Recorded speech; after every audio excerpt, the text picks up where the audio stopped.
Christopher Yount, aka John Christopher, was a British science fiction writer born in 1922. Probably best known for the novels for the cancelled 80s Tripods BBC TV series.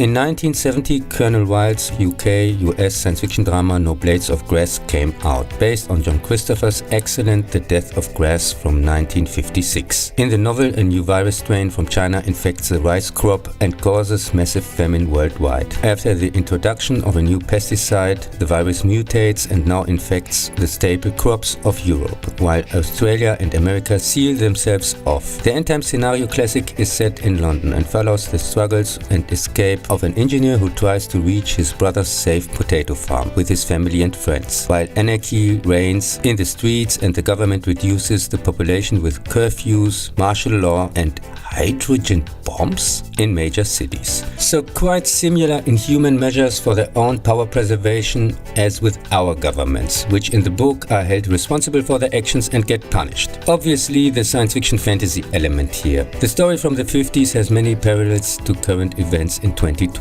A virus from China which is top down at the beginning and then spreads worldwide. An ineffective vaccine hastily developed by the Western countries which even worsens the situation. The reduction of the society as final solution. And then the final solution. So exactly what the government measures cause already now with the weakest, especially the elderly. Maybe we shouldn't call the vaccine the final solution. And what Bill Gates and psychopathic pals already announced openly. New vaccines, healthcare, reproductive health services, we could lower that by perhaps 10 or 15%. Without getting arrested, since they are above the law. Food rationing, travel bans, curfews, censorship and restriction of freedom of speech, in this case claiming there is a virus, is considered fake news since the danger in the story is real. And the government of course wants to hide it at all costs to maintain law and order, which makes sense. And not as with our freely invented pandemic with no real virus, therefore hardly sick or dead people, except those on television and the media with fake numbers, and fascist censorship, discrediting critics, putting people in the psychiatry for no reason like in the Third Reich, and in some countries even deportation of the people who dare to address this. We already have built here again camps aka vaccine centers, which would be unnecessary if there was really a deadly danger. Many hospitals and doctors' offices would not have to close for lack of customers and people would go voluntarily to the doctor and not as now for fear.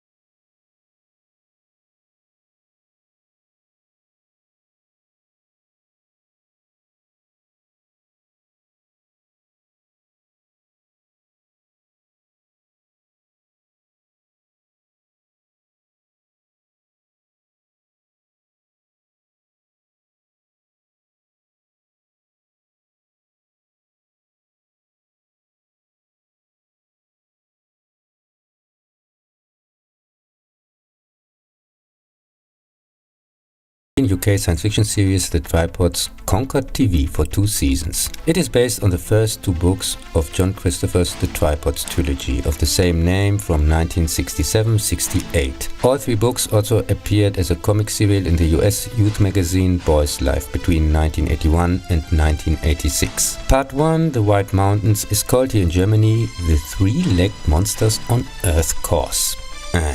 First off, nobody comes flying to Earth. They are already here. The title fits rather to the prequel fourth book from 1988. Second, that there are aliens at all is a reveal in the second book. So as usual, completely unnecessary spoiler. In the story, life is largely like in pre-industrial times. It also reminds a bit of the Middle Ages, but small artifacts from the modern age are still used, such as watches. And all adults, by using implants called caps, which suppress curiosity and creativity, are under control of the tripods, gigantic three-legged walking machines. Their pilots are later identified as alien beings, the Masters. The protagonist, Will Parker, a 13-year-old village boy in England, harbors subconscious doubts about his impending cap day next year, which are reinforced by an encounter with a mysterious man with a fake cap. He encourages him to escape across the channel through France to the White Mountains, aka the Alps, to join the resistance.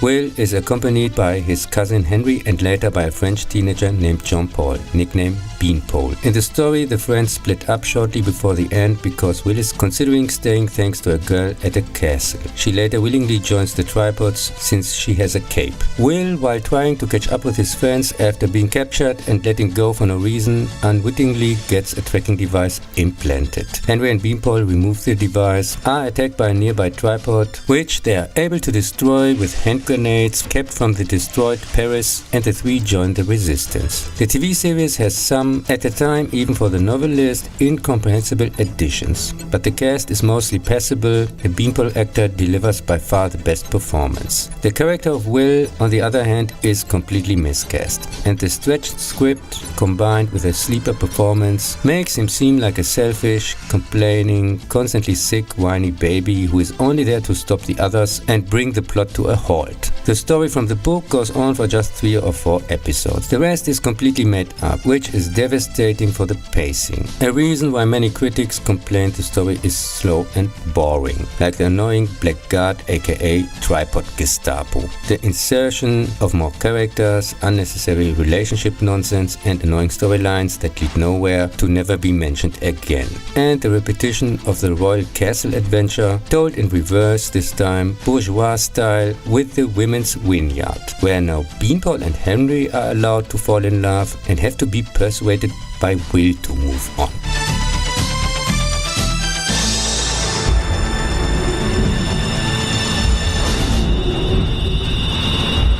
In 1985, the BBC initiated the youth magazine Beep with further adventures of Will and friends, starting during the 4th episode in the destroyed Paris. The story was never completed, however, as Beep was destroyed itself.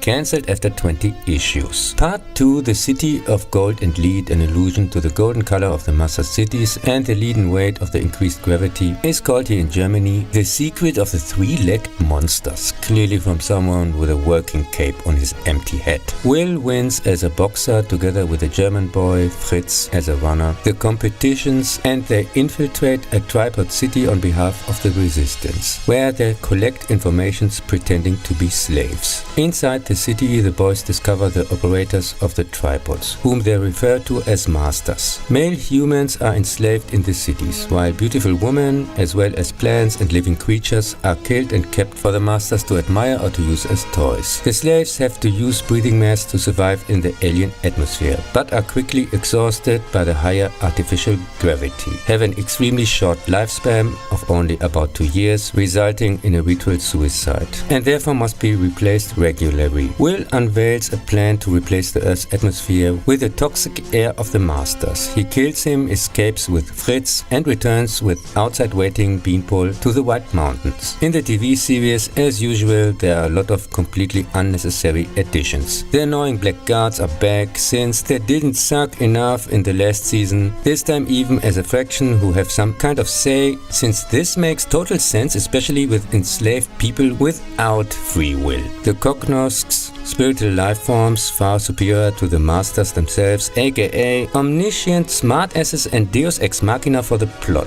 which gets even more unnecessarily overcomplicated and further away from the book plot than the distance from Earth to the Master master's planet, which in the series is called Tryon, and is, only God knows why, now the center of a triple star system. In the book, sunlight is harmful for the masters. Also, they don't look like their stupid vehicles in the original. And why should they? People don't look like cars either. They are also, for whatever reason, female servants. The masters in the TV series also don't need to eat, sleep or drink, don't breathe green air or prefer the high gravity and temperature of those in the book. And strangely enough, don't have names anymore, but are called like the address of their quarters? One of the few areas where they can move at all, while most of the dome is populated by humans. Although here again 2/3 of the episodes are padding pulled out of the head, the audience was made to believe there was no money for season 3. And obviously no time to give the interesting and important information how the hell the masters were able to conquer the Earth in the first place. Will is told this in the book by his master quite casually. The invaders used the already existing TV signals to hypnotize their victims, just like in They Live, coming soon also on your screen. Described in detail in the prequel When the Tripods Came from 1988. Fearing humanity's technological potential, the masters, unable to defeat them in a conventional war, hypnotized people through a series called The Trippy Show, and later used the caps to control them permanently. As in the original trilogy, the narrator is again an English teenager. After they lost the last battle against the tripods, he flees with his family to Switzerland, which has resisted longest. When the Swiss are finally enslaved as well, his family forms the White Mountains Resistance Movement. The book is very good as its predecessors, extremely critical of the media, and has very obvious allusions to the by order intentionally sabotaged TV adaptation. In the final episode of season 2, Will and his friends find the Resistance headquarters destroyed, and the tripods, aka the assholes from the BBC executive level, have won.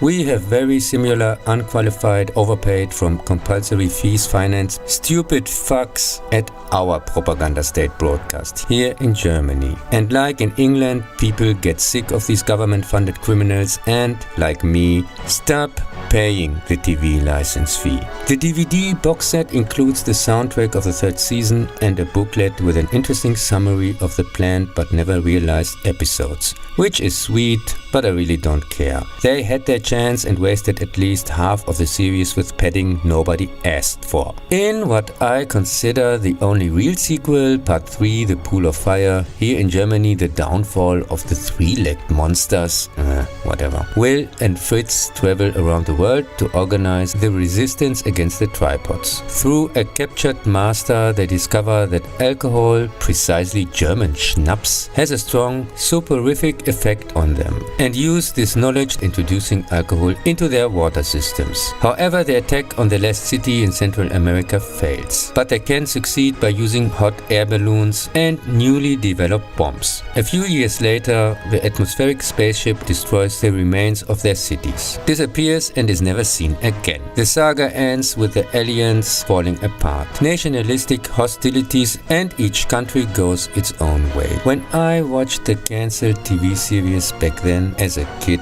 I naturally loved it as much as anyone, and still recommend it today as a must-see, even if it can't keep up for a second with the much more intelligent books. When it comes to tripods, often The Brave New World by Huxley is thrown into the discussion, which is very short-sighted, since Huxley's world evolved voluntarily, not by force, brainwashing and hypnosis. Tripods goes clearly more in the direction of 1984 and has similarities with Body Snatchers, and also what is currently happening. The brainwashed, believing slave cap carriers resemble in their behavior, not without reason, the current slave mask defenders. Also, the aliens recognized early on that the key for the total control and enslavement of a society lies in the influencing of the children and youth, for example by using the media. The same happens also today by our synchronized mainstream. Combined with state-organized terror, nonsensical distance and stay-at-home rules, mandatory slave masks, and parents who sometimes from sheer stupidity, but more often from fear of reprisals, duck away, while their children are just reprogrammed by the regime, in front of their eyes wide shut.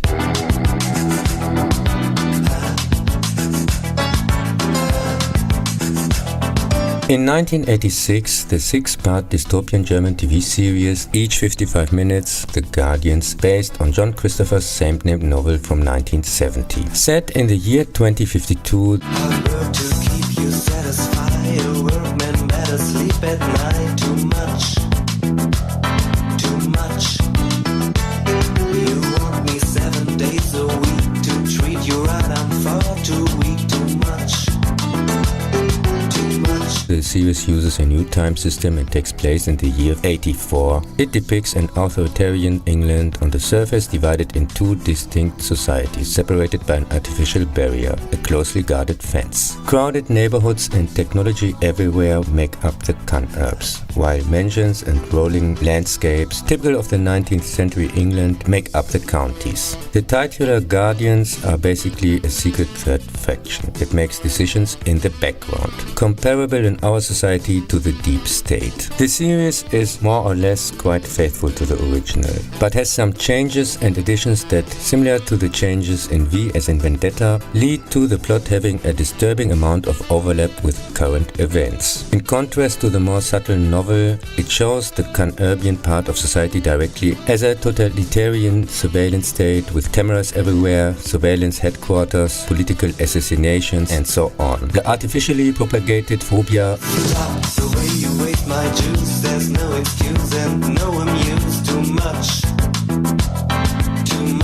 Of alleged germs and bacteria leads to the fact that the food comes only from the microwave, things are disposed and not reused, lessons only take place with video, books are seen as bacteria spreaders, but critical books are on the index anyway, and the last libraries are about to close. Questioning things, curiosity are generally not wanted, and so on. Some totally brainwashed idiots even walk around with masks on all the time. But even in this dystopia, they know masks are useless and therefore not mandatory. People generally distrust each other and for the most part ensure through fear and conformist order following that nothing changes. The story follows a young urban orphan named Rob who flees to the county after his father's death. He's hidden there by a noble family and taken in with a false legend, experiencing life in both worlds, uncovering unpleasant truths and choosing sides in the end. Novel and series are more important and topical than ever. From my point of view, absolute insider tips for different reasons and even slightly different plot.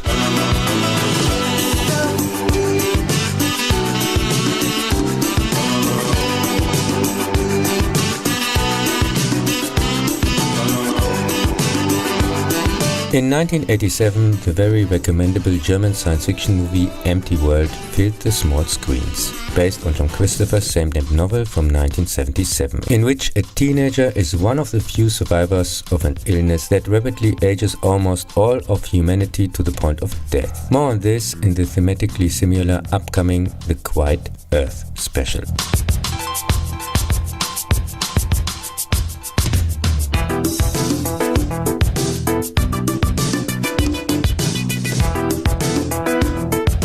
In 2012, the US science fiction schlock High Moon, supposedly based on John Christopher's The Lotus Caves from 1969, came and went as a pilot for a TV series that was thankfully never made. In the usual excellent young adult book, two teenagers in a lunar colony of 2068 on an unauthorized excursion discover a missing early lunar settler who has been rescued by an intelligent alien lifeform that looks like a plant. They manage to flee from its guiding care. The boys decide to protect the being by concealing its existence.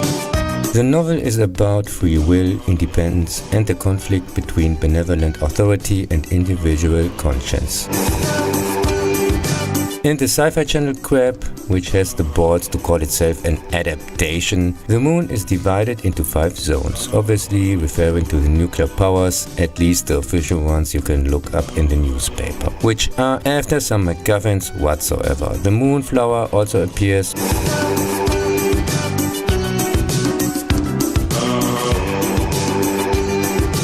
But mainly it is about men acting like idiots, women with unlimited Peri-Sue power who are important because script says so, and a lot of plot-separated gayness powered by forced diversity. The way you waste my juice, there's no excuse and no amuse. Too much. And if you run to save my life, you better are a restrained wife. Too much, too much. It seems as if they got a Rembrandt picture as a present and smeared all over it. If people now inevitably think of fake direct discovery, see also the same named Rand, I mean fair and objective review, they are much smarter than those retards here. Since wannabe director Adam Kane and hack screenwriter Brian Fuller showed also in STD their lack of talent and knee-deep bowing to the now standard SJW woke culture fascists who rule Holly woke.